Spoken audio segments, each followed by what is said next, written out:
Well, Richard might have already convinced you that the math education for meteorology and oceanography needs to be modernized.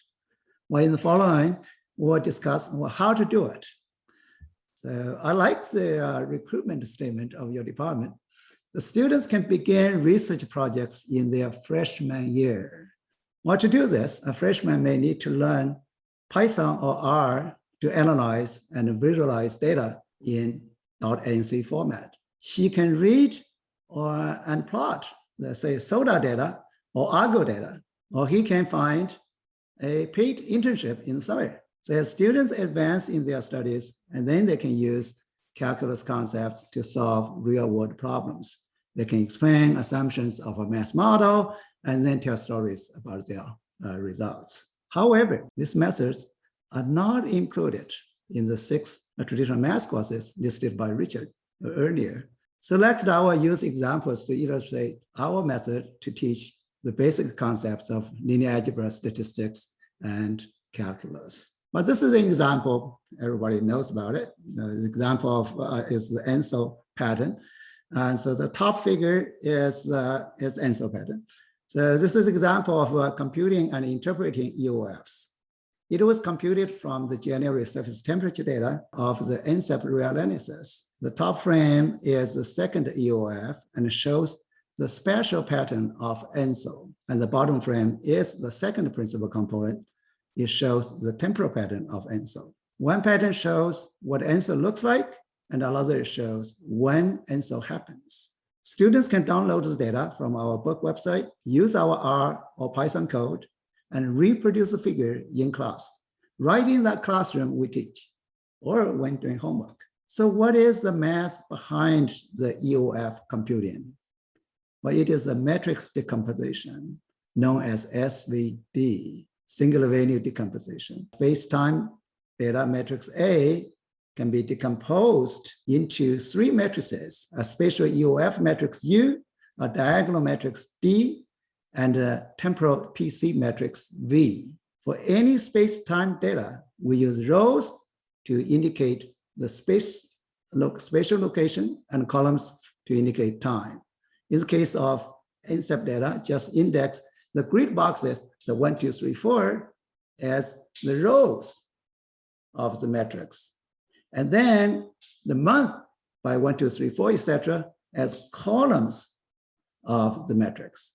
Then simply use the computer command SVDA to output EOFs, PCs, and eigenvalues. And then again, so an EOF shows what a phenomenon looks like, and the PC shows when it occurs, and the eigenvalue shows how strong is the phenomenon. So when I teach SVD, I often use my bronchitis as an example to help students to understand it. So EOF shows the symptom of my bronchitis. PC shows the date of occurrence, and eigenvalue shows the seriousness of my bronchitis.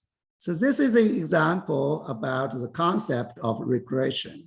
The x-axis of the left figure shows the elevation of the weather stations in Colorado, and the vertical axis is the mean July temperature. The black line is the linear fit, and the red line shows confidence interval of the fit.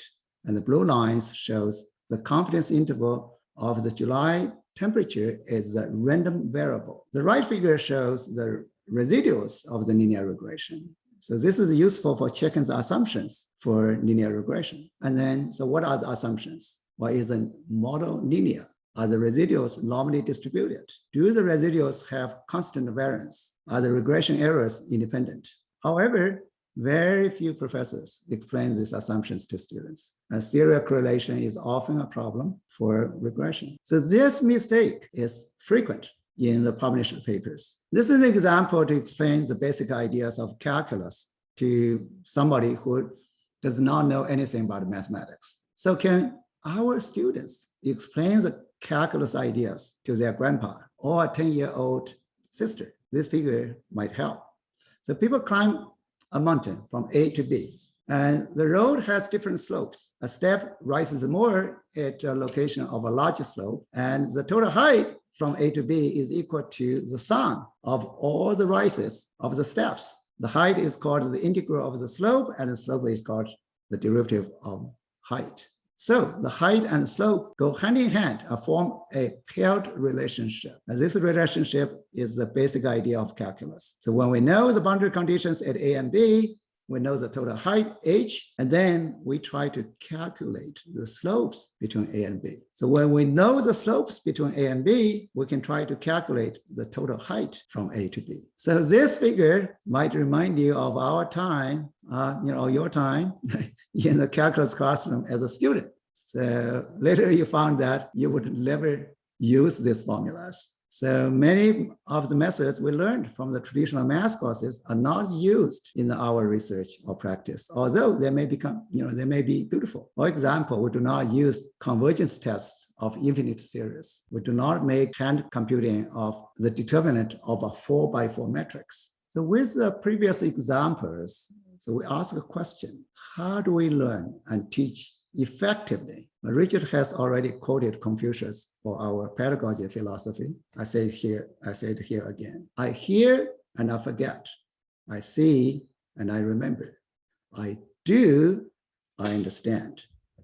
So the keyword is do. Modern video games take the full advantage of the do psychology. It provides players with instant gratification and an exciting experience. Can we do the same in mathematics? Now, we do not pretend that we know all the answers. However, inspired by Confucius pedagogy and the psychology of video games, we suggest using computer programming and real data to excite our students to learn by doing. In this way, students see results right away. They also may increase their hope of finding a very good job. The climate math provides many resources for learning and teaching, such as computer codes and solutions menu. The solutions menu in both R and Python are freely available to instructors by the publisher. So we propose this way to modernize the math education for metrology, because we can utilize the abilities of today's students who have grown up with computers and smartphones. Our way leaves tedious algebra and trigonometry to computers so that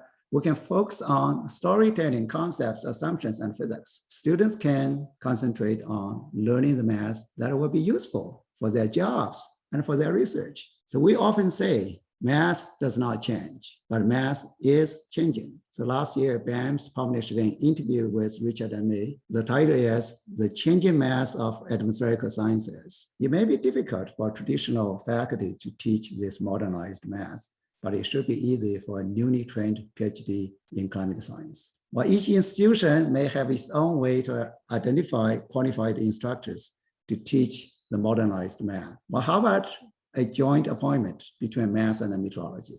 How about having a designated math professor for climate science students? So modern math can fully utilize students' strengths in computer and IT skills. And math can be taught as stories, and math can be illustrated by graphics and data. Calculus, linear algebra, statistics, data science, and computing should be integrated together as a single course that is useful for jobs and research. So we need to hear the voices from students and their employers.